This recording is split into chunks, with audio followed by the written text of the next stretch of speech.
people scale back to just one command destroyer, and then using that extra points to protect that command destroyer a lot better.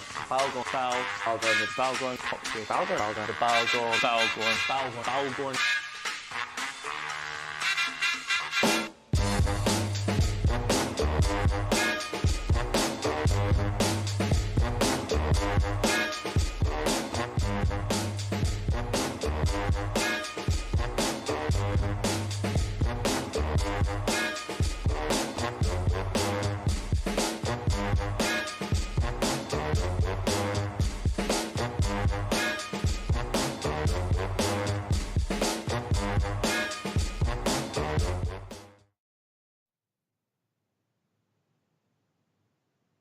Good evening and welcome to the Streamfleet with EVNT Alliance Tournament Talk Show. We're building up to Alliance Tournament 16 now with only about a week to go. But details are, I am Alexi Xan. I'm going to be your fantastic host this evening. I am a complete and utter AT stats nerd, so to stop me just talking numbers at you all evening, we have some fantastic guests joining me tonight. I will let them introduce themselves. I'm Blackbird Pirate from NC Dot, and I'll be there for the first 2 weekends of this Alliance tournament. I'm Cetonia. I've been with EVNT for about 3 years. I've also flown in a lot of tournaments for Hydra Reloaded in the past. And I'm Reload, and I do memes for a living. But other than the memes, I do Alliance tournament stuff as well. So, awesome. Indeed, and you have commentated last year and flown in the AT team. All of us, in fact, have.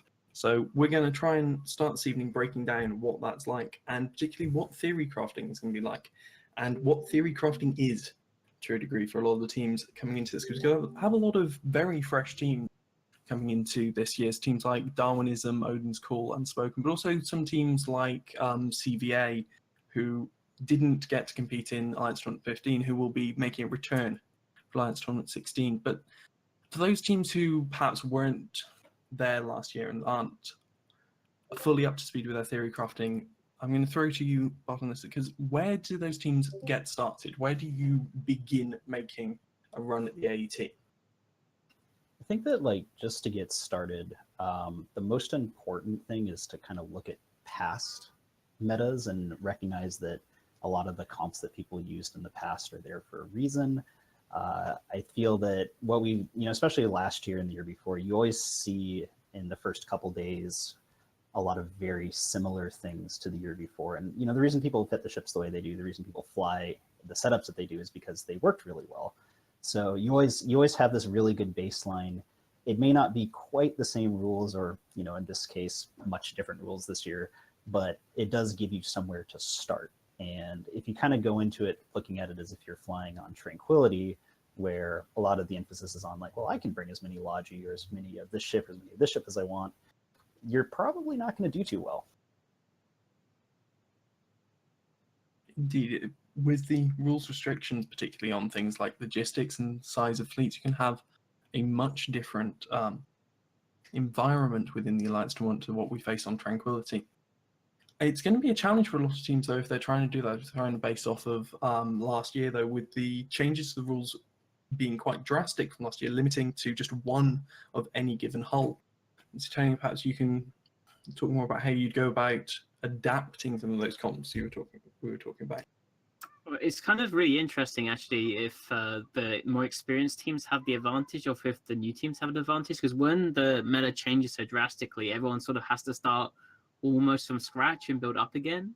What rather than having like this big bank of knowledge. And this has probably been the biggest meta shift we've had since the change to flagships and banning and that sort of thing. So this is potentially a small advantage for the newer teams. I think what you need to do is you need to look at specific archetypes and how they work.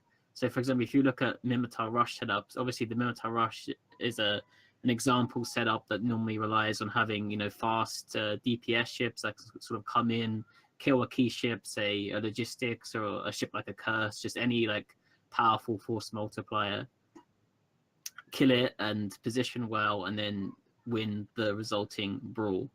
Kind of like how a lot of sort of nullsec or small PvP skirmishes happen, where normally you just whoop around until you get the enemy in a bad position and you capitalize on it and win the match from there.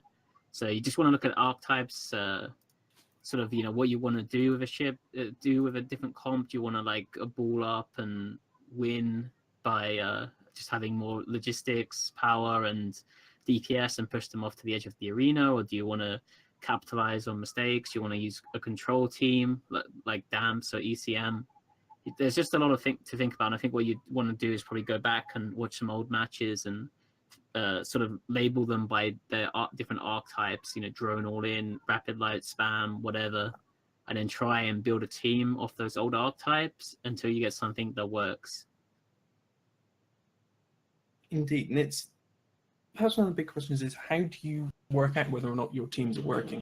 Because for many of these teams coming into this, perhaps I think the biggest thing would be test open practices, trying to actually work out when the compositions you're coming out with are working, because theory crafting isn't something you can do in a vacuum necessarily.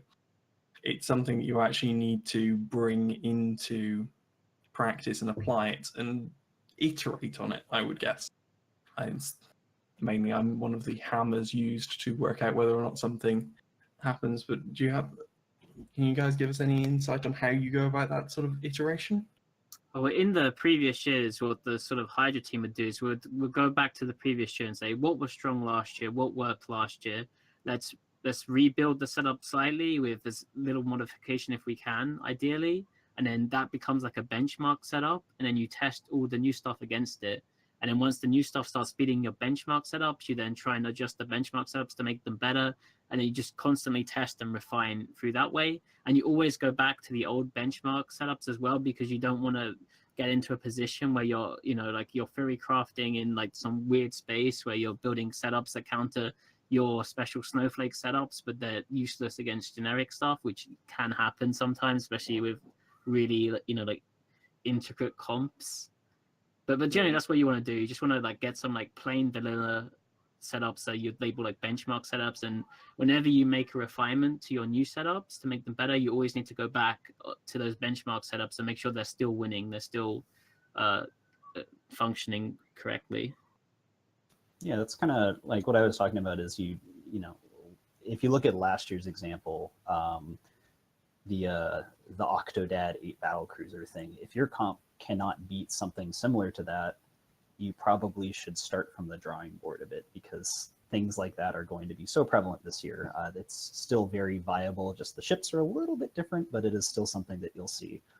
Same thing with like the kind of battlecruiser heavy, logistics based things we saw a bunch last year. So like those are really solid benchmarks, and then you can look 2 years ago and see the different battleships. But one of the things that I think a newer team has a lot of trouble with is actually finding practice partners. And, like you said, starting at Test Open is such a good spot to start, because there's, usually somewhere between like 10 to 15 teams competing at once and just practicing there. So you get a really good view of like, okay, is our comp working against this team? Maybe the reason it's not working is they're just so much better than us, but maybe the reason it's not working is because like, hey, if all of our ships die instantly, we probably should adjust it a little bit. And then kind of as you go along, it's even at the end of the day, like we look at EVE as this game where everyone is always shooting each other and hates each other, but we're all pretty much friends. And so you just make friends with some other team captains and, maybe turn them into an actual practice partner, schedule something on an off day and do it besides just Test Open. So you can get more than just one day of practice in every week. I think trust plays a big part in it as well, because you don't want to bring out your best and brightest comp against a public team, and then turns out you've just kind of like brought out like, oh, this is our best comp, guys, and then either it gets smashed or you smash them, and they're gonna think about, hold on a minute, this is something we should work on, and then you'll have a spiral of just the meta just changing rapidly, really quickly. So things like that need to be taken into account as well. Yeah, especially if you're doing open practices. I know that last year with NC. When we'd practice for a couple hours on a Saturday, and then we would sometimes take some of the US time zone people that would be logging in later during the day and just form up a team and just go play around and Test Open. And it would be, all of the US guys just having fun. And we just fly things like, double Vindicator Balgorn versus people, which we kind of knew wasn't great, but it was good enough to still get player practice in. And funnily enough, some of the teams we went up against, I'm not saying, oh, we were the ones that created that comp. So we definitely weren't. But some people started emulating that. And I think it's because we brought it into test open. And other teams, like I know Volta was doing it too. We had our good comps that were not our winning ones that we'd bring into test open, because we don't want to bring something super good. Since everybody can watch it, they'll see what you're doing and then they'll copy it. So if you don't have a partner you really trust, you kind of get a little bit handicapped there. I think that depends as well on the level of team it is too, because I've seen a lot of say less experienced teams that end up like going like way too paranoid, and then just they're off doing something and they never practice and they just get wrecked. Like obviously Northern Coalition are like a top end team, so is Volta, so they have a lot to lose by sort of showing their best setups. But if you're sort of like a newer team or maybe coming up to that mid-tier team, I think it's better to just refine and use a setup that works really well, even though it's not super secret. So there are a lot of teams like Exodus and Tuskers that we kind of we don't think that like, I'm not disrespecting those teams, they're incredibly good teams that have won ATs or come close to them in Exodus's cases, but generally they don't normally bring these like intricate setups where they change the meta, you know, like NCDOT or PL or Hydra. They generally just fly generic stuff, but they fly it to almost to perfection with their pilots. And I think that's sort of a good goal to aim for as well with some of these like newer teams. I think that's why there was a lot of upsets in AT15. Is a lot of the newer teams sort of went for that, where they said, okay, you can watch all of everything that we're doing, you know, drone all in, Balgon, whatever. We're just going to get better at it than everyone else. Yeah, there's at least a few where I would watch. I think it was Exodus. They took this rapid light missile kiting team that really shouldn't have won a couple of the matches, and they just straight out piloted people because they had the pilot experience. So there's definitely a level of like, hey, if you're really good pilots and you get something pretty okay team comp, you have just as much a chance as anyone else does. So I think some of the newer teams, that's something they should really look forward to. It's like, hey, maybe you won't theorycraft the next like winning comp, but you probably can outpilot people. Yeah, execution versus theorycraft is a pretty big thing. Like, it's notorious that Pandemic Legion will always have the theorycraft of like the next level, but Hydra Reloaded will always have the execution, and it's always been a battle of the titans and that sort of way of thinking of the Alliance tournament. Okay, so I want to move on to the next question, which is kind of a scenario. We'll play this as, say you're a new team. You've come into this, you've got a couple of comps you think are good. You come to the first weekend and you realize everybody else in the tournament who's winning is flying something you've never seen before. Every single one of them is flying the same composition. How do you start to adapt to things like that? And perhaps not something as extreme as that, but finding out the meta changes on the hoof like that. What do you do as a team to try and keep up when the tournament is already going? I think in that sort of situation, you should think about these things in stages. Okay, so if this brand new crazy comp comes out, you're going to be like, okay, first off, why is it good? Why is it smashing all these other compositions? And then you got to think of the strengths. And then you got to think of, okay, what is the counter to this composition? Why are these ships so good, and what can break this composition? So that's also very important. And the third and final thing, which might be a bit too high level, but what comps can also counter that comp, which when you might be able to outmeta yourself there. But I think those two stages of thinking about why this comp is so good and why it's so bad is very important. And then you have to adapt really quickly, because you've only got maybe a day or next week to figure out how to counter this composition that's being so dominant in the meta right now.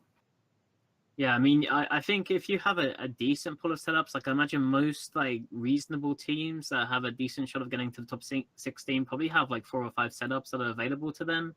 I think you can sort of go through your setups and just think logically, you know, which one of these setups that we have practiced and used is going to beat them. I think the biggest mistake you can make probably is just copy pasting, like seeing, oh shit, these guys are using VNIs or something. Let me just dredge up this comp and we'll just go with it with no practice, because you're going to get wrecked if you do that, most likely. Also, you do have bans available to you as well. If you suddenly get shocked by something, you can use those maybe in a less optimal way, where you just, okay, we just don't want to fight this new thing that's come out of nowhere. Let's just ban these two things so we don't have to see them. Yeah, like if something comes out of nowhere, I mean, last year's the perfect example. Octodad came out of nowhere, everybody lost to it. So no one really had time to figure it out because it was the last weekend. That's why it stayed saved until the last weekend. But we kind of tried to figure it out, and we tried to do bans, and you have to hope that somebody hasn't come up with like some complete Jesus comp that's just going to beat everything you have. It's a pretty, and with Octodad as well, it's a pretty unbannable comp as well, because there's so many battle cruisers that can use it.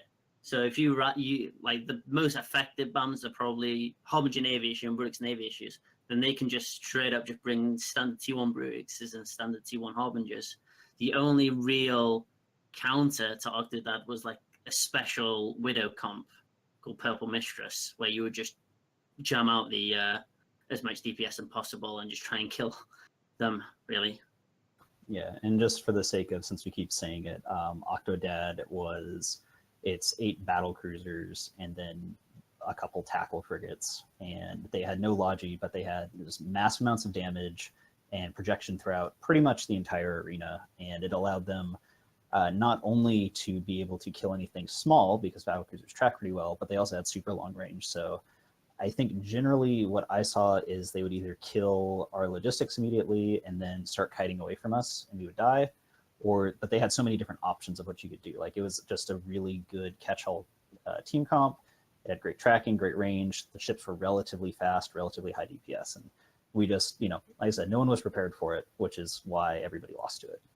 And you had lots of links as well, 8 links. Yeah, it's actually pretty hard to counter with like things like ECM2, just because like 8 links is a lot of like, you can just bring everything you need, like including like 2 information links. Yeah, and it's split across so many different, like, there's no key ship, right? So if most teams, it's like, okay, well, if I jam your Logi out, then you no longer receiving reps, which means we can kill you. Or if I jam like your Balgorn out, you're no longer, nuding and webbing and controlling me, which means we can fly around. With the Octodad comp, it's like you jammed 2 battle cruisers out and there's still 6 battle cruisers shooting you. There wasn't any, like, besides maybe jamming the tackle frigates, there wasn't any like if we jam this specific ship, we have a much higher chance of winning. So it just kind of spread out, got rid of a lot of the little weaknesses, made it so it was really tough to just, pick one target and kill, because it's like, I guess we can kill the lowest HP or easiest to kill battle cruisers, and then they'll still have 7 more or 6 more or 5 more. So it was pretty strong. Indeed, I've been going over the numbers actually recently, and I'm going to slip into stats mode at the moment, but on average, you had somewhere between 50% and 100% more HP than the opposing comp if you were bringing Octodad against something else, and normally about the same increase in damage as well. So the power that came with that last year was it really was just the composition that packed the most stats into a given number of ships without coming to the field and realizing, oh shit, we only have these stats if they're 5 kilometers off our hull. Which, it's definitely not something we're going to see this year, though, with the rules that have slammed down doubly hard on things like Octodad hitting both the ability to bring pairs of ships and the ability to bring battle cruisers with a points increase to them. Do you think we're going to see anything that kind of tries to fill that hole in the theory crafting, tries to just bring a lot of ships and a lot of damage and a lot of EHP? Yeah, I think you can definitely still kind of do that. I think it's a lot harder to have things that work consistently together, though. Like, one of the things that made the Octodad so powerful is that you have like a bunch of like long range weapon options that all hit about the same ranges. Like, you had like heavy pulse or beams on the Harbinger Navies, with railguns on the Brutixes, with RT on the Hurricanes, and they all hit out about the same range, so you don't really have to worry too much about one of them kiting off a bit. It makes it a lot easier for them to be piloted individually, etc. But when you've got like 6 different battle cruiser hulls, it's a lot harder to do that, even if you could bring 6 battle cruisers with the current points. I think you can still bring like cruisers are really cheap in this format, especially. I think they're 4 points again, and the Vedmax 4 points. So there's a lot of you can do like a really big rush, I think, with something like Moa, Vexa, Vedmac, Rupture, and then just stack a bunch of command ships or battle cruisers there, and the Shack or Praxis or something. Yeah, they've also the heavy assault cruiser buff, plus the fact that they took heavy assault cruiser points down quite a bit. An Eagle pretty much is the same thing as a Ferox, but a little bit better now. There's a lot of stuff you can do. You can still do something very similar to the Octodad comp, but because of other rule changes, it may or may not still be very good. I would basically guess that everybody's probably figured out counters to it by this point because we've had a year to do so, but that doesn't mean that there isn't some variation that people haven't figured out. So that's just kind of how it is. It's like, that's the theory craftings. It's like, okay, well, we know how to beat last year. Have we figured out what this year is going to be? And then have we figured out how to beat this year? Then have we figured out how to beat that? And that's kind of just the way it goes. So the first weekend's always such a mess of just everything, which is why I like the first weekend. I think the first weekend's really fun to watch, but it's definitely kind of a bit of a mess while everyone figures out how to play the game the way that the new rules are, because it's different from practice doing the actual thing. Okay, so there's one more thing that I really want to touch on, because it's something we tend to gloss over a hell of a lot. When we talk about theory crafting, we talk about the archetypes, we talk about what ships do you put on field, and we don't really mention fits too much, because that's the other huge question of what actually goes into building a team that you're putting out there. Is how are you going to fit these ships? What weapons are you going to bring? Are you going to try and put ECCM in? Are you going to try and prevent this? Are you going to put a random single Minmatar jam on every single one of your ships because you think that's what your opponent's going to bring? There is a lot of questions there. And I was wondering, what do you guys put into how do you fit a ship for the AT compared to TQ? One thing that, so most ships they'll have some kind of like, because in the AT you have to worry a lot more about, movement, capacitor warfare, keeping yourself alive because you only have one logistics ship, your fleet movement, like you're not going to be anchored balled up. Like if you're in a frigate, you might be 130 km off your logistics. Hopefully not, because you're probably boundering, but you could end up really far away tackling some guy off in a corner. So you see a lot more local repair modules. You see a lot more really setups that are specifically about like tanking and filling all your resist holes, because there's not, if you don't have 50 people shooting you, you're probably not going to get alpha, so you're going to work on your resists more. You see a lot more E-War and webs. You don't really see a huge amount of some of the tackle modules. Like there's no point of a warp disruptor in the AT, no one's warping off, but you might see warp scramblers shut down NVDs. So it's definitely different. Yeah, and kind of like because the AT has an arena, you won't see like nano gangs just burn off into a straight line forever, like 600 kilometers. They have to turn around eventually, and also since you don't actually have to tackle people to stop them from warping off, it also makes long range weapons a lot more powerful too, because you don't have to fit a warp disruptor, and you don't have to sort of rely on doing damage within that warp disruptor range, like a lot of like popular fits on TQ do.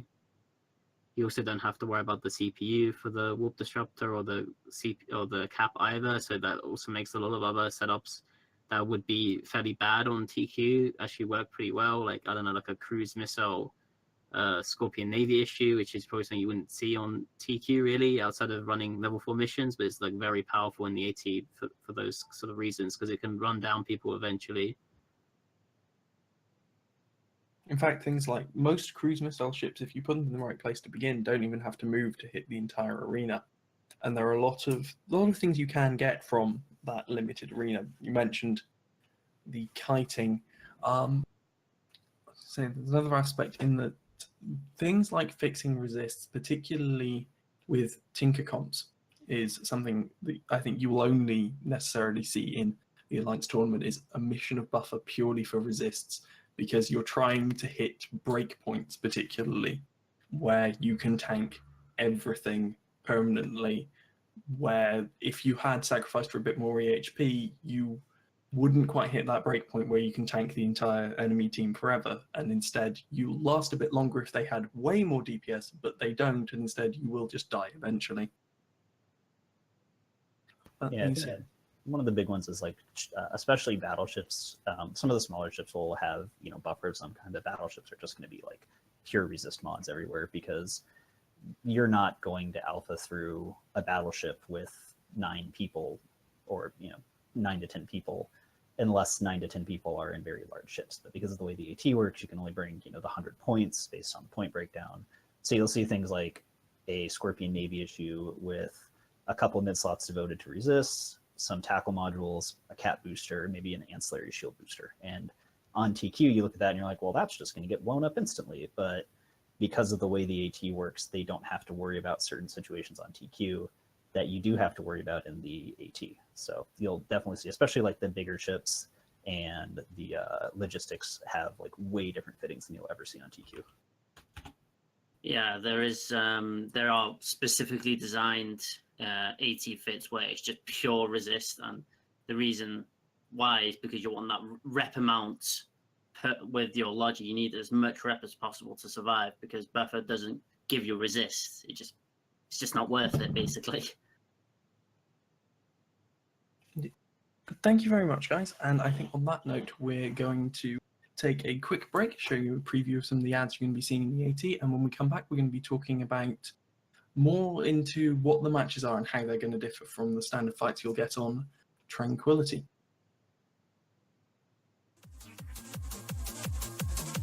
Warp drive active.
Hi, my name is Durhadur, dreaded CEO Emeritus. My interests include streaming. Hey, speaking of streaming, you should check out my Twitch channel, twitch.tv/Durhadur, multidollarmediaempire.com. Check out my Twitter, twitter.com/Durhadur, multidollarmediaempire.com. Eve Dublin returns on August 31st and September 1st for a 2-day event. For tickets and more information, visit evedublin.com.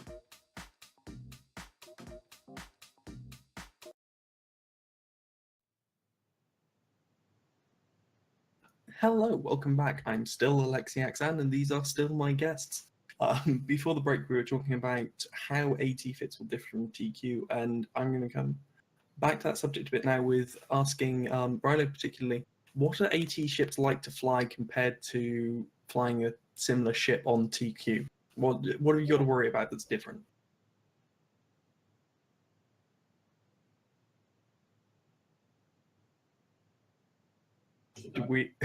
I think, yeah, there you go. Sorry about that. I couldn't talk.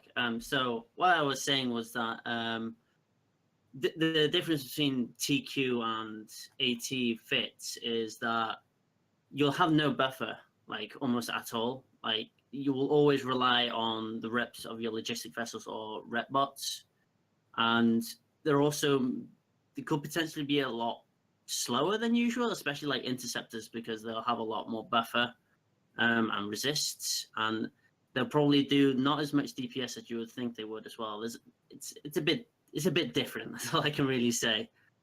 They're much more specialized. That's for certain. Thank you for that. So I know I'm going to ask a bit about this because I know my team has one. What's going on your check? So say this is your first AT match. What do you go over before you get taken through to the arena? What's going through your head that you need to get right before you go for this completely new experience? Make sure you have ammo. Make sure you submit a flagship. Oh, well, that's a little too late on that one.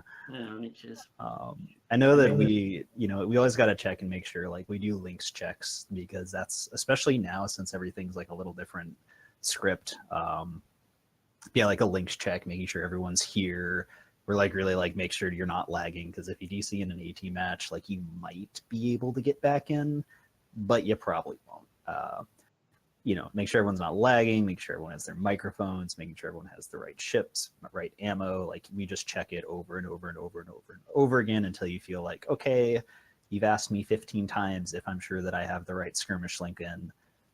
But it's because if you don't have it, that can be the difference between, like, at a bare minimum, it's like 20 to 25 billion is, right? So, oh yeah, make sure you have skins. That's the most important part. They have to match as well. Otherwise, you lose points. You can hear Rain cheering from here. I mean, He's it's not- selling out CCP right there. Buy the skins. I mean, what Lumpy did was we basically played inspirational music at the start of the match, and Garmin Scream as well. That one's very important. Gotta hype yourself for the game, obviously. Oh yes. So Hydra, it's a Hydra tradition to listen to the speech from Any Given Sunday. I'm sure there's a lot of other like great ones that people listen to as well. Yeah, Game of Inches, right?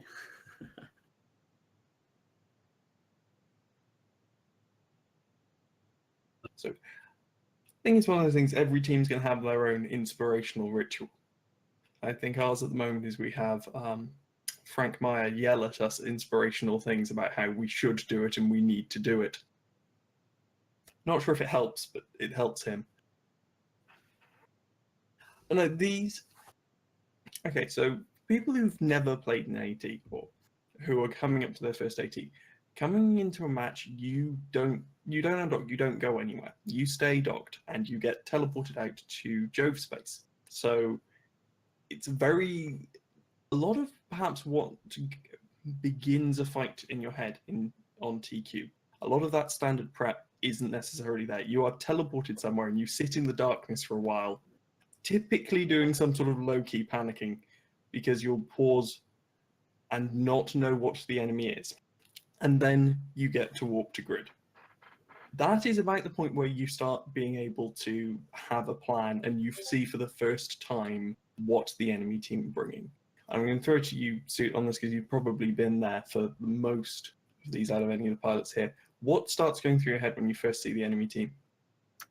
First, you want to kind of think what they're trying to do with their team. Like, what is their primary target going to be? What is your primary target going to be, right? Like, you want to sort of simulate it in your head, like what they want to do, what you want to do, how you're going to stop them from doing what they're going to do, like what ships are going to get screened, what ships are you going to try and pressure, what ships are going in to get tackle. Normally, it's pretty common for you to like assign EWAR, assign screeners, like this guy is going to screen this dude, this guy is going to screen this guy, etc. Basically, you just want to sort of simulate the match and in your head, like how you think it's going to go, and try to just act accordingly. Make sure everyone knows what they're doing, go through the plan. Every pilot knows what they're going to do, what they're, who they're screening or whatever, who they're going to scram to stop from getting into your team, what you're going to do if certain situations come up. What is each ship going to do on your team? Basically, you just want to just run through everything. So channel Doctor Strange, run through all the simulations, all the possible ways it could work, and find the one where you're going to win. And tell everyone what that's going to be in order to execute it. Okay. So, good start. And so when the match kicks off, there's one question about the atmosphere that's going on with your matches. I'm kind of curious about your teams, perhaps. When someone dies, what do they stop talking? Do they start watching the stream? How do you deal with guys in comms who aren't necessarily flying?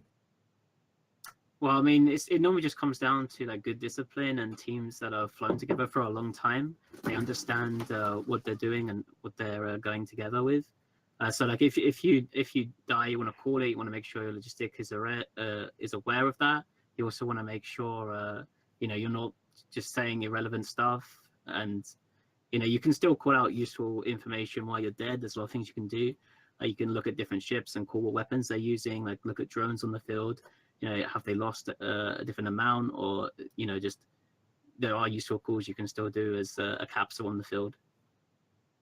Yeah, you can still see positions like from a dead capsule. Like, you may not be able to lock someone's HP and be like, oh, this person's still low or never got repped up, but you can still be like, hey, this character is way out of position, and maybe everyone who's like, kind of tunnel visioning on their own ships might call it. So, we're kind of the same way for NC. Like, if somebody is dead, if they have useful information, they'll say it, and people are pretty good about not talking about silly things, at least once the match, is going. Before and after, it's just the worst of things. Yeah.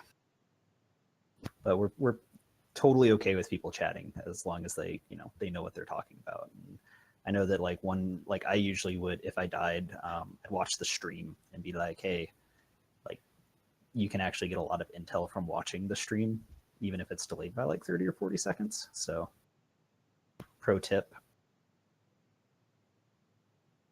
Listen to the commentators, do what they say. That has been the case occasionally.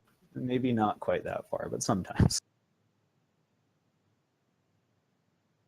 Okay, I'm going to throw it right now, because you mentioned watching the stream, and I've heard perhaps a couple of rumors that you're going to completely debunk here, but is there anything teams will be doing during a match that brings in the people aren't in the match, or anything that isn't on the field that they're focused on, do you think?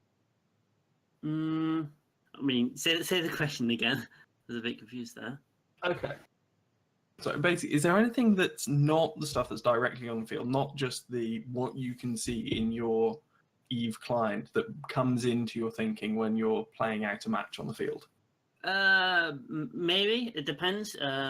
I think flagships are a big one. That's something to think about. And I remember Volta trying to kill the flagship of the Scorpion Navy issue of PL, but turns out it wasn't the flagship for the Scorpion Navy issue. I think flagships is probably a big one. Maybe I don't know, compositions as well, bans, things like that will be pretty important as well. It's just something to think about. I think meta is pretty important, especially if you bring this crazy setup. Then they might be tilted slightly. They won't expect what you to bring. Things like that, really. Yeah, I guess you can also call out different things as well. Like if you're someone who's on the team but you're not actually playing in the match, like again, Bart said earlier, like you can watch the stream and call out certain things. There's also other things you can do, like you can go through ZKill board and you can look at like command ship pilots, for example, and this guy had the shield harmonizing link like in the last 3 matches. Maybe you should kill that guy first if you're shooting Sapners or whatever. Like there's other like things like that you can consider. Okay, thank you. And I'm going to come back to something that you touched on earlier, so I'm perhaps going to hand this back to you. You're saying about kiting and how we do still get kiting in the Alliance tournament, but it's a completely different beast how it is on Tranquility, because of course that straight line burn away from people is denied to you by the fact that you would be explodified by the arena. I was wondering if you could perhaps tell us a bit more about how kiting teams and keeping distance happens in the arena, especially when we have the additional tools of the beacons to help us get around. Yeah, well, most kiting teams don't really work on TQ. On TQ, they kind of try not to have losses at all. Whereas kiting in the AT, it's a lot more about like slowing down how fast you die. So, for example, if you watch the very good Vex and Navy issue teams, the drone spam teams in Alliance Summer 15, what a lot of the good teams would do is they would they would split up and separate. Like each one would go towards like a different MGD beacon. So in that way, like if you had a team that was like rushing one of them down, they would be very far away from your other 5 drone ships or whatever. And then that especially for like closer range comps, like since they have to like burn into range of each one, if all of them are doing a good job at just trying to avoid, like obviously you're probably going to get 2 of them tackled by whatever support they have. It was very common to have, like 2 frigate tacklers or whatever, but the other 4 can kind of chill out and make sure they're as far away as possible from the ones that are tackled and are dying. So you extend the amount of time it takes for their tackle to move on to you once they've killed the guy who was tackled. And, obviously you can use the MGD beacons as well, especially very effectively if you jump from one to the next one, jump from one to the next one. You can chain them off pretty well if you're really experienced at doing it.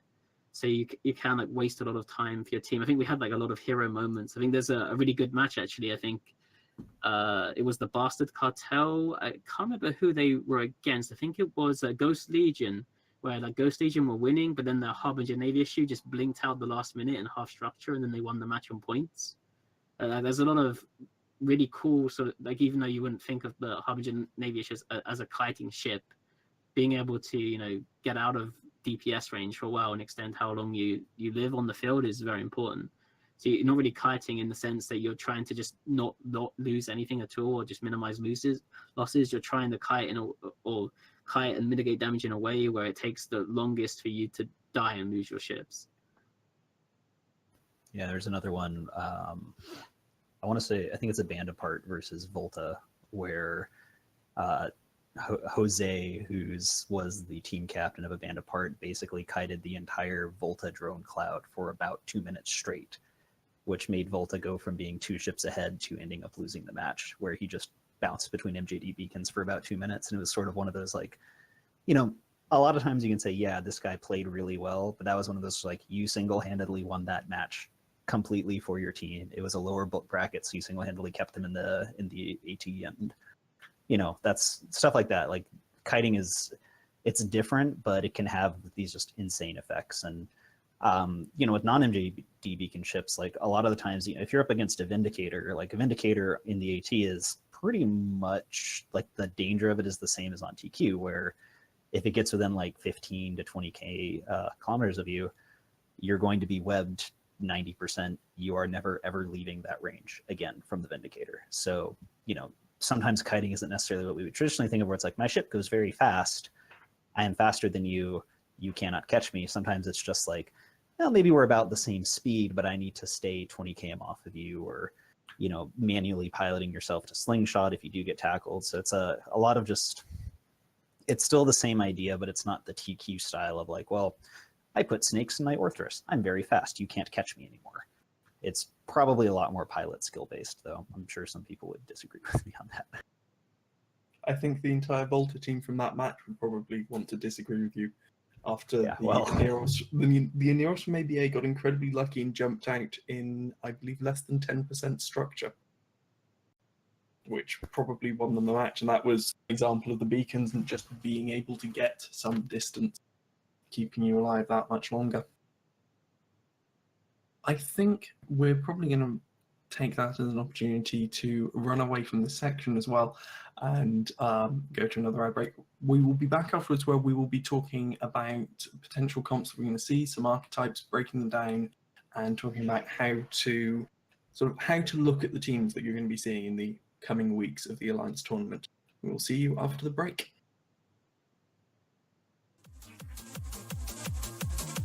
Warp drive active.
Hi, my name is Durhadur, Dreaded CEO Emeritus.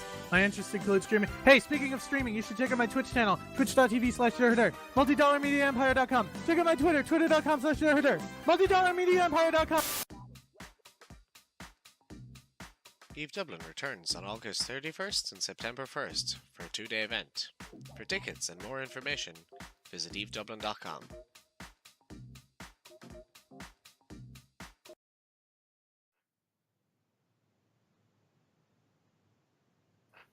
Hello and welcome back to the AT16 coverage, well, beginning of coverage with Streamfleet and Eventi. We're going to be talking about what's going on with the tournament, and this is our introduction show to it. We're going to be breaking down some comps coming up and sort of just examples of what to look for in the coming weeks and what archetypes you might see. We're going to kick off with Kingslayer, which is something we saw predominantly through AT14, more so in AT13, and a little bit of in AT15, but it's predominantly a armor-based composition using a lot of rapid heavy missile launcher battleships to try and headshot logistics. I'm going to hand over to our resident expert on how all ships are supposed to work in Ryload to break down this comp a bit more for us. Okay, so Kingslayer, as you said, uses rapid heavy missiles to essentially headshot the logistics as quick as possible. It is essentially a semi all-in, super high burst DPS composition, which primarily basically just kills. Basically, it needs to kill the logistics before your logistics dies, because it's a very trade heavy composition. So if you kill their logistics straight off the bat, then you don't have to worry about your reload while their logistics is still alive, because how I feel Kingslayer is, if you get through your reloads and their logistics is still alive, you are in a very bad situation. Your Kingslayer is not in a good position. The bombers are also there to add a little extra oomph to the logistics headshot, and the tackle to just smooth it all off with some extra tackle and links as well to give the extra information warfare links that the frigates need. You mentioned that info links that frigates would need. Which particular links would frigates be reliant on then in this sort of composition? They need the target painter effectiveness link. I don't know what it's called. It's an info warfare link though. Electronic superiority, I believe. Yes, that is the one. Indeed, and that increases the effectiveness of those paints. Those paints coming out from the vigil there are one of the key parts of at least how this team has put it together, with trying to blow up the sig on that logistics so that you can hit it even harder. Mm-hmm. And perhaps throw to Bart on this one. What sort of other links would you be relying on that prophecy to bring, and how important are links to a team like this? I mean, you'll always want the active or the resist link, just because, as we talked about earlier, the buffer is pretty good, but resists are really good. And you kind of always, like in modern meta, you have to have the anti-ECM link, which I think it's like electronic hardening maybe, or sensor integrity. It's one of those two. Maybe they both do it. But at the end of the day, like I think I said it earlier, if you get your logistics jammed, that's kind of a game ender for some of these comps. Maybe not necessarily the first cycle, but the second cycle. Or with this specific team, if you got either the tackle ships jammed out, they might be able to get their Logi, which is what your target is, they might be able to get it out and safe. If it outranges, or even just not being slowed down can make heavy missiles just do so much less damage. So I would probably want at least some kind of anti-ECM, some kind of target painter, and some kind of resist links if you were only able to run 3. Of course, with how links have been changed in recent years, you're no longer as fixed into what you're necessarily bringing onto field, and you can potentially try and break it up and react to what you see when you drop onto field with links. Like you could be bringing one info link, which you'll either throw to anti-ECM if you suddenly see an ECM comp against you, or you keep it on that electronic superiority, try and improve your advantage if you can. So, Sue, do you want to maybe talk us through what this has done with its support wing and what you can do with the support wing in the comp? Because we're going to be seeing a lot more comps coming up for this last section. The support wing of Kingslayer is mostly about just locking down the logistics ship as fast as possible, and hopefully being resilient enough to just tank as much damage as they can. Generally you want ships that are pretty tanky, like the Punisher there, or the Damavik as well is pretty tanky too. You've got a Vigil in this comp. Sometimes people run Hyena quite a lot in Kingslayer.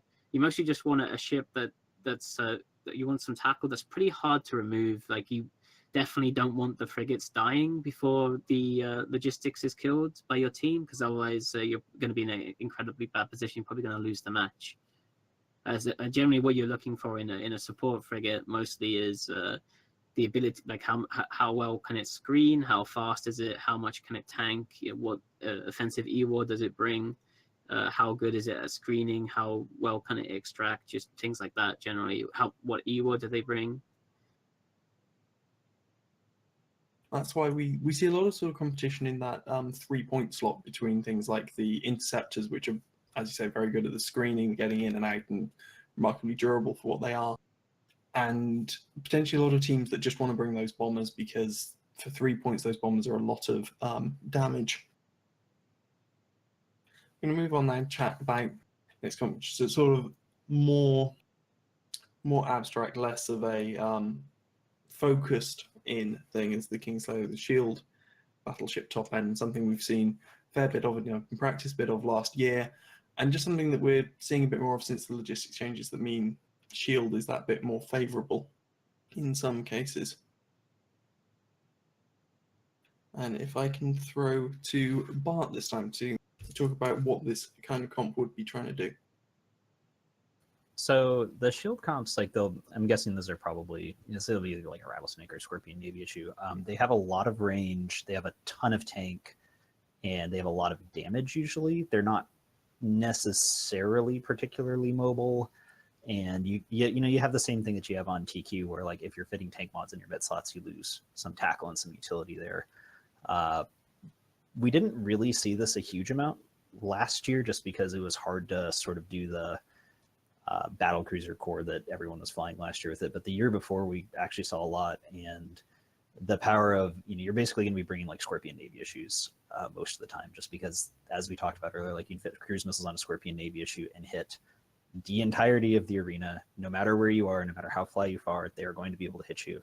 So, the applied DPS of them, even if cruises maybe aren't necessarily the most heavy damaging of missiles, just because of sig radius and all that stuff, they are always going to be damaging you. So you get a lot of power out of that. And also those battleships are ridiculously tanky. Like, you are not going to kill one through logistics.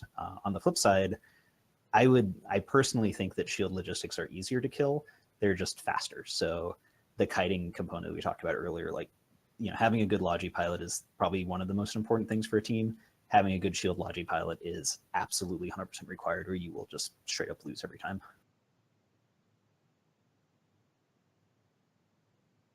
Indeed.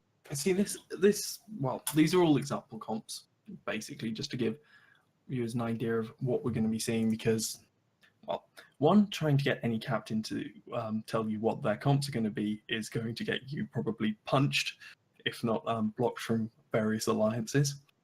And just because we are going to be seeing a very explosive meta, I think, with so many new teams, such a new rule with Highlander, and the one ship of any given kind, that trying to find even gambling people who will put money on what comps are going to be dominant in the first, or perhaps a better word is prevalent in the first weekend, is going to be very difficult. But see there, that's perhaps what you're going to be seeing from shield ships. Every single ship there that's meant to be staying on the field, the bombers of course there, just because you can get a lot of damage out of them very quickly, is resist bonused, aside from your logistics, which aims to run the hell away from everything.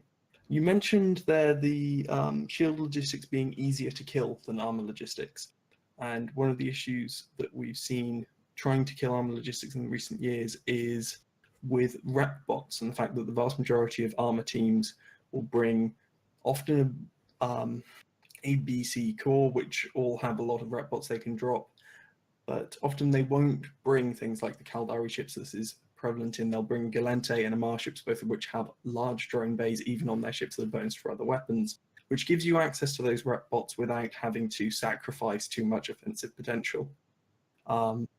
And with particularly a ban on T2 damage drones again this year, do you think we're going to be seeing a lot more of those rep bots coming out from armor compositions? Yeah, I'd say so. I mean, I don't think we're going to see any of the big drone heavy teams we saw last year. But, you know, in all honesty, last year the drone heavy teams really weren't that good anyways. We all thought that it was like, there was a lot of talk like, oh, it's going to be the meta, we're bringing drone back. But it ended up that they just, you know, the delayed damage and having to being able to kite drones, and the fact that in general most of the pilots were good enough to kite drones even for like 30 or 40 seconds made it so that they just weren't as good as bringing battle cruisers. So I think that bringing it back to T1, like we might, if someone brings Gilas, we might see them, like we might still see Gilas, because even a Gila with T1 drone still does like 700 damage, which is a ton, and they can still tackle. But other than that, yeah, I think we're just going to see a ton of probably rep drones on just everything. We might bring Vexers back. Just, you know, we talked about it last time we did this, that they're really good just utility tackle ships, but I don't think we're going to be seeing like VNI cores or anything like that. Feel free to bring some Dommies. Dominixes have not been prevalent in the meta for several years at this point, but it would be curious to see them do something again. Now we're going to move on to next comp we're going to talk about is one that I've wanted to talk about for a while, and I'm going to throw to Tony when we get this up, because it's part of what I was talking about earlier with breakpoints. And it's perhaps one of the things that's going to be most alien to people on Tranquility is tinker compositions. Tinker, of course, word that probably means little to people who haven't come across these before. But the idea behind a tinker composition is that it's going to have this one single logistics ship. Used to be a T3 cruiser fit with the logistics subsystems. That's of course not allowed in the Alliance tournament at the moment. So nowadays it's either a Basilisk or an Etana, and it's receiving energy transfers. And just the idea is, when it's doing that, it can run a tank. It can run and tank forever. Okay, we do not have a tinker composition that we're going to talk about now. My apologies for that. I don't know, we could probably wing it. I mean, well, to be fair, most of the guys here probably know what a tinker composition looks like. So I'm going to throw to Tony anyway. You can tell us perhaps a bit more of the theory behind how these evolved. Oh, so a tinker setup, for those who don't know, generally is a really tanky logistics cruiser. There used to be strategic cruisers in the past, but ever since the strategic cruiser rebalance, I believe from AT14, they've been disallowed. Well, you can't bring the support subsystem strategic cruisers, so you can't actually bring remote reps on them. So generally, it's usually done with shield a lot more than armor, mostly because the Etana, and also because shield tend to have a bit better resist to work with, because they have like adaptive invulnerability fields, which are more powerful than the passive energized adaptive membranes. But generally what you'll have is you'll have a core of really tanky ships, and tinker setups are probably one of the few setups that you'll see in the AT, if ever, that is undermanned. You'll probably see it, normally they'll opt to field 6 or 7 pilots instead of 10, just so that they can have a more tanky team. The purpose of a tinker setup generally is so they can win the match on points. They're generally not going to kill everything in time. What you do is you generally get some really tanky cores. You could have like a Scorpion Navy issue, stuff that does damage to the whole arena without having to move a bunch. And so you have a tanky core that has energy transfers that are transferring into a Tech 2 logistics ship like the Basilisk, or maybe the Guardian, but generally it's a Basilisk or Etana that is most popular with. And they energy transfer the Basilisk so that you can run a ancillary shield booster, basically just off cap. It doesn't need charges. And you're doing a lot of DPS at range. So generally you'd see something like, let's say, Rattlesnake, Scorpion Navy issue, the Basilisk. Then you just want a bunch of, you want links, so you have a Vulture. And then with the rest of your points, you want really tanky and resilient support that can also provide defense against electronic warfare, as that's one of the biggest problems that Tinkers normally face. So you'd like take something like a Harpy, for example, that has, or a Hawk that has 5 mids and it's got great resists. You can throw like 2 remote sensor boosters on it while still keeping the SIG really low and still having like a really decent resist profile, so you can still keep it up. You don't want to have like flimsy support like a Heron or something that could just get killed by the enemy team and then they can kite you out and win. Because the whole purpose of your team essentially is to turtle the match, kill a few weak setups on their side, and then just last until the end and win by points. Indeed, and it's perhaps been something that commentators have been very angry about in previous years, is if you come across 2 Tinkers that are facing each other, they will often not have the DPS to break each other. And they're one of the few compositions that frequently goes into the extra time rule of the Alliance tournament. Extra time rule, which is predominantly there to break Tinkers as we engage reverse time dilation, and the server node slowly runs faster and faster until someone breaks. Ideally, it's a ship, but occasionally it will be the entire psyche of the Logi pilot on the losing team. Yeah, Moving on. I was just going to say, I don't think that we'll see very many this year, just because of ships like the Leshak and the Vedmak. If you think about it, like if your fleet's designed to turtle, and these are ships that will literally triple DPS over time, so they can just sit themselves on a Logi, and then there's a point where it's like, okay, well, maybe you could tank 3,000 or 4,000 DPS with your Atana, or 5,000 or 6,000, but when a Leshak's putting out almost 3k by itself, not sure how well that's going to work, but it'd be interesting to see it. I hope people try it, especially with AT ships, because I love when AT ships die. That explains a lot of the decisions NC has made in the last year. Yeah, I missed my opportunity to make the teleport joke too, because it means we don't have to undock. That's why we're able to consistently get top 4. Never have to undock, so NC dock always wins. So, moving on from Tinkers, perhaps, especially as with the Highlander rule, trying to get that proper core of tanky ships is going to be even more difficult. I'm going to have a look at Navy Battlecruiser Corps, which is something we saw a lot of last year, and kind of it evolved into the Octodad Corps.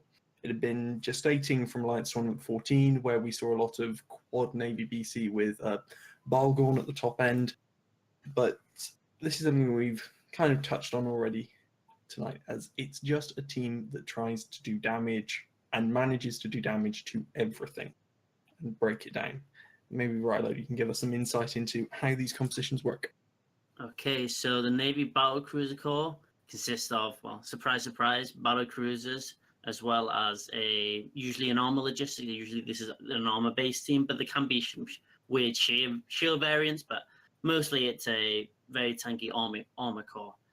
So basically, you would usually have 3 or 4 Navy battlecruisers, all with long-range weapons, because short-range weapons really don't work. You really want that range. And the thing is, these things track very well. They all have tracking bonuses. So they're going to be tracking destroyers, frigates with these. And the thing is, with almost all battlecruisers, they have a very large drone base. So you can just, bring out logistics drones and put them on your logistics cruiser, and he's going to be happy and dandy. All these Navy battlecruisers have very high innate HP as well, so you can just focus all on resistance, and they're going to be very tanky as well. So overall, these things do a lot of damage. They are very tanky. Your logistics is also very tanky as well. So it's overall a really well-rounded setup. You've also got some bombers as well if you want to put them in, and also some tackle to hold down any ships that might be particularly quite scary, so Biogons, for example.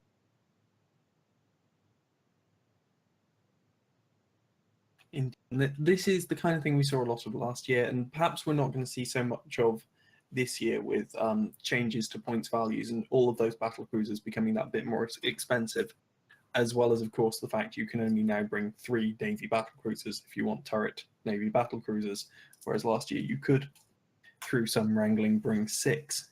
Is there any ships we think might sort of drop into this kind of composition, fill out that kind of long-range protection? I know you were mentioning earlier the Eagle is basically a Ferox Bart. Anything else you think we're going to see this kind of composition using? I mean, a Vedmak is a 4-point Navy battlecruiser in a lot of ways. It doesn't quite have the tank, I would say, and it doesn't bring the links, but it does more damage, and they're faster, and they're 4 points, and they have all the like really nice bonuses into their high slot. Like again, we talked about it last time, but like Vedmax are going to be in every single team that is armor, almost 100% unless they're banned. Other than that, like I can't off the top of my head think of, you know, maybe Deimos's possibly. Like I feel like there's probably some equivalent heavy assault cruisers that are functionally Navy battle cruisers, but you know the strength of Navy battle cruiser fleet is all the links you can bring, and I don't think we have an ability to kind of duplicate that to that same level. So we might see this still. I'm sure that there's some variations of it that definitely work fine, but it's not going to be quite the same thing. Sue, anything you want to add to this before we move on? Oh no, I think they covered it quite well. Fair enough then. Just one more comp we're going to look at then, Phil. I think perhaps the most new flavour of these, which is the armor battleships, which are becoming incredibly dominant in. We saw a lot of them in open practice, particularly things like NC bringing in, admittedly, what you described as your sort of playing around period, but things like things like this with Vindicator of Balgon and Leshak particularly bringing that new flavour. So perhaps do you want to talk us through this part?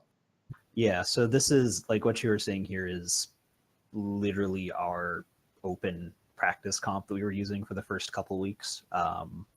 So much so that I believe that a lot of people were copying it. Again, like I'm not claiming that we made this by any means. It made sense to us.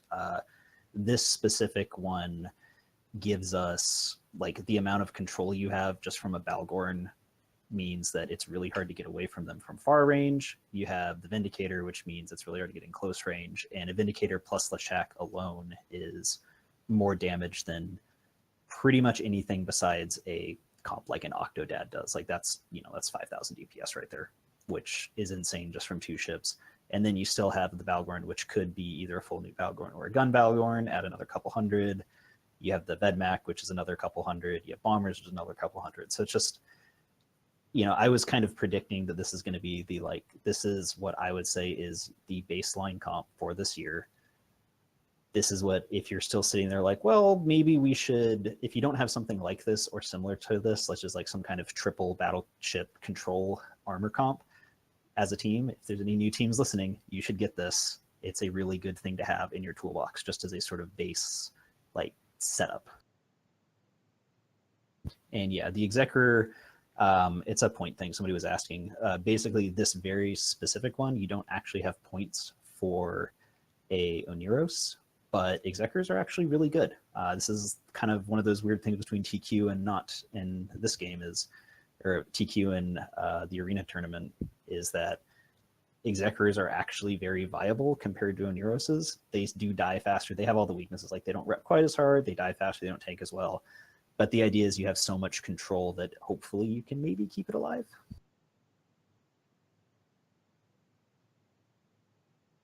Indeed. Riley, do you want to talk to us more a bit about that support wing, how it's trying to fill in for the price, as it were, of bringing those 3 battleships at the top end? Sure. So you have the command destroyers, which are pretty self-explanatory. You've got they have links. They're extremely tanky, and they can fill in as a tackle ship if you really need them as well, because obviously they've got the 3 to 4 mids. They're also extremely tanky and very fast. So they're overall really good ships to have. They also spit out links as well, which is a big plus in this composition. And finally, we have frigates. Bombers can work as well. You could even go for more tackle. The Damovic is also there as well. That's more damage, that's more tackle, very tanky ship. And the bombers, again, you can switch them out to T1 frigates if you want to. A Punisher can work really well here. Maybe something to think out of my head, maybe Tristan as well for more armor rep bots. So there's definitely a lot you can do on the bottom line, especially on the frigates. But I think the triple Triglavian ships there are really strong. Indeed, and I think before we end up wrapping up for the evening, is there anything you're seeing about this kind of comp that we should be looking out for, Suetonia? I was gonna say as well, like onto a point that Bart said as well, like that Executor is gonna be deceptively tanky when it's got those Pontifex links on it, the Damovec, the Vedmak, and the free battleships are all packing like very big drone base for their size. Command destroyers are also gonna have rep bots. Like even though it might not seem like it initially, like that's the same sort of like remote rep power on those bots on that Executor as like an Octodad setup. Indeed, it's something we perhaps got shown a bit more last year along with things like beacons is T1 logistics can be incredibly powerful, and I think we're going to be seeing a lot more of it this year with the triple ban rule coming out, where every team gets to ban 3 ships from their opponent from the get-go in the tournament. The tournament itself, of course, is going to be kicking off next weekend and running for 3 weekends after, and then a 4th weekend of Saturday just for the finals.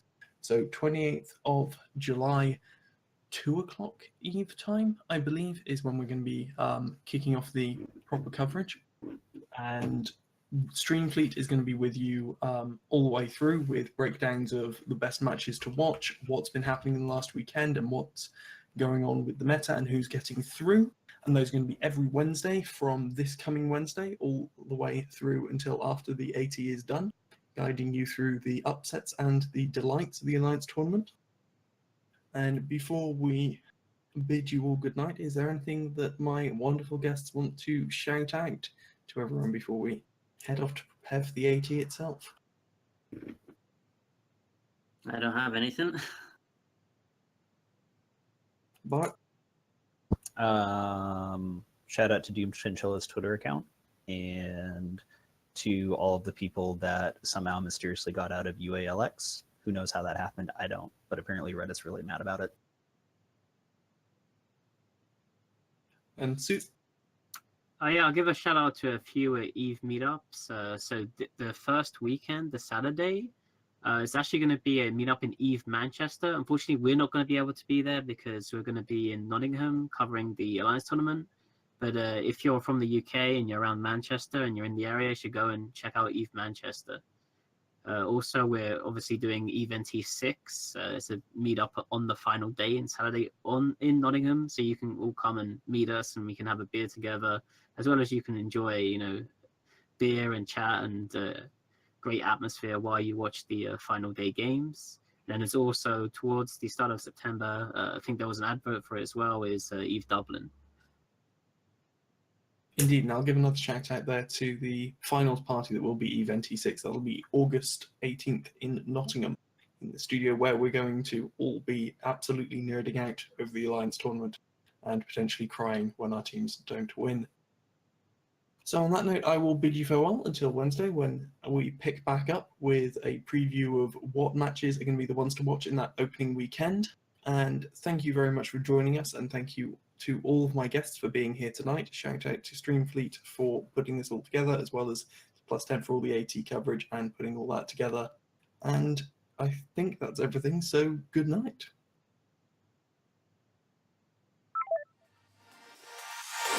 I tried to fight alone, 'cause sometimes we just don't know that we can do anything together if we just try. And as long as we have our backs, whenever our foes can buy. This time we will win. This time we'll have to join forces. This time we will win. This time we'll have to join forces.